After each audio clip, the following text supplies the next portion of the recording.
လေရှင်နဲ့ဆွေးထားတဲ့အနေထားသလားအဲ့ကြည့်မိုးတွက်အဲ့လက်ဖက်ကိုအဲ့လိုဆေးကြောဒီလက်ပြီးရင်ဒီလိုအခြေအနေမှာရေနိုးစုတယ်ဟာလေဒါရေနိုးကြတော့ဒါပိုးသေးသွားတဲ့သဘောပေါ့ကွာကြည့်လိုက်အဲ့လက်ဖက်အဲ့လိုအမြင်လေးတွေဖြစ်လိုက်တာအဲ့လိုဖြစ်နေပြီးလို့ရှိရင်လက်ဖက်ကိုရေနွေးတာအငွေတော့ထွက်လာလက်ဖက်ကိုရေနွေးဒီလက်ဖက်တွေကိုမှလက်ဖက်တွေကအဲ့လိုလက်ဖက်စိမ်းလေးဖြစ်သွားသလားဟောင်းနေရဟောလေမနေ့ဖယ်ပြသွားပြီဒါလေးထောင်းအဲ့လိုပကံတစ်ခုလေးထည့်ခွာပြီးတော့လောက်အောင်ဒါတော့ငရုတ်သီးပြုတ်ပါမနော်ငရုတ်သီးပြုတ်ထားတယ်ဒီကျက်တုံကြီးလေးထားငရုတ်သီးပြုတ်တယ်ဘိုင်းနာမှာဆိုလို့ပေါ့ပိုးလို့သိရင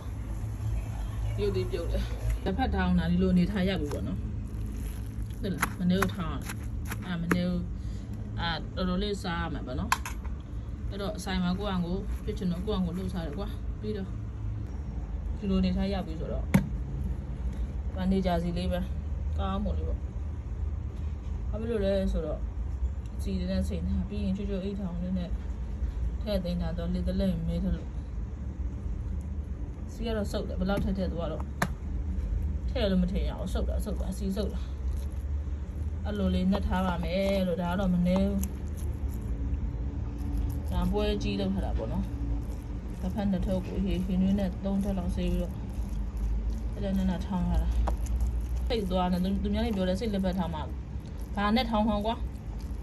ဝတ်သားနဲ့ထောင်းမလားချက်သားနဲ့ထောင်းမလားကြိုက်တာနဲ့ထောင်းအဓိကတော့ဒီလက်ဖက်အဲ့လိုကိုယ်လည်းရသွားပါပြီလို့ကြာချင်းကတော့ထင်ပါတယ်နိုင်ဝတ်တော့ကြတယ်အခြားအလုပ်တွေလုပ်ရပါ အဲ့လိုလေးဖြစ်ရတစ်ဖက်နဲ့ကွာ